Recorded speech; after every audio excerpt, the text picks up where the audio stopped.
Pininyahang manok it is! Hey there mga besties! So balik ulit tayo sa ating munting pagluluto, and for today nga, para maiba naman ang luto ko ng chicken, I tried pininyahang manok. And shoutout nga pala kay Leonie Soriano, alam ko ito yung comment niya dun sa pag-games ko no Friday. And ito nga pala yung ating mga ingredients. Nilagay ko yung juice ng ating pineapple chunks sa ating chicken para i-marinate ito ng at least an hour. Katapos, nag-isa naman ako ng sibuyas at bawang at nilagay ko na yung ating marinated chicken.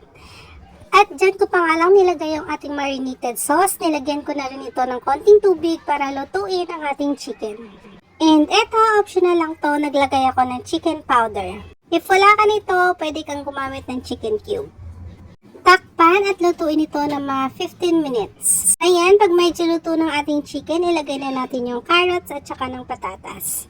And cook it for another 3 to 5 minutes. Sa milk pala, ang ginamit ko dito is cow head. Pwede rin naman kayong gumamit ng evaporated milk.